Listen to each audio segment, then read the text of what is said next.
విజయవాడలో నిర్వహించిన ప్రఖ్యాత ఇంజనీర్ డాక్టర్ కేఎల్ రావు 124వ జయంతి కార్యక్రమంలో మంత్రి నిమ్మల రామానాయుడు పాల్గొన్నారు. ప్రధాని మోదీ సీఎం చంద్రబాబు నదుల అనుసంధానానికి శ్రీకారం చుట్టారని మంత్రి తెలిపారు.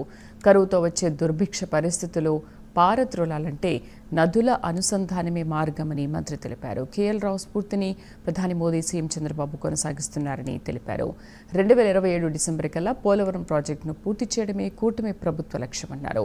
పట్టిసీమ కాదు వట్టిసీమ అని జగన్ గతంలో అసెంబ్లీలో అవహేళన చేశారని ఆరోపించారు. గత వైసీపీ ప్రభుత్వ సాగునీటి ప్రాజెక్టులపై తీవ్ర నిర్లక్ష్యం వహించిందన్నారు.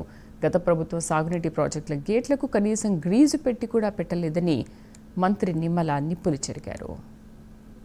గోదావరి, కృష్ణ, కావేరి ఇట్లా ఒక నదుల అనుసంధానం అంటే ఒక గార్లెండింగ్ ఆఫ్ రివర్స్ మాదిరిగా మనం ఈ అనుసంధానం చేసినట్లయితే మరి భవిష్యత్తులో భారతదేశం ఒక అభివృద్ధి చెందినటువంటి దేశంగా మారుతుందనేటువంటి కేఎల్ రావు గారు ఇచ్చినటువంటి ఏదైతే స్ఫూర్తిని ఈరోజు నరేంద్ర మోడీ గారు కానీ చంద్రబాబు నాయుడు గారు కానీ కొనసాగిస్తున్నటువంటి పరిస్థితి.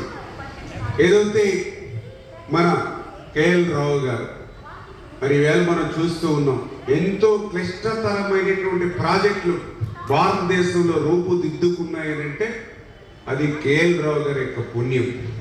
ఎందుకంటే మనం చూస్తూ ఉన్నాం ఏదైతే మరి మన కృష్ణా నది మీద ఉన్నటువంటి మన నాగార్జున సాగర్ గారు, అదేవిధంగా శ్రీశైలం ప్రాజెక్టు కానీ, అదేవిధంగా మహానది మీద హేరాకుడ్ ప్రాజెక్టు కానీ, అదేవిధంగా గంగా నది మీద ఫరక్కా బ్యారేజీ కానీ, అదేవిధంగా దామోదర్ మీద కోసి బ్యారేజీ కానీ, ఇట్లా చెప్పుకుంటూ పోతే అత్యంత భారీ మరి ప్రాజెక్టులు, బహుళార్థకమైనటువంటి ప్రాజెక్టులకి శ్రీకారం చుట్టింది కేఎల్ రావు గారు.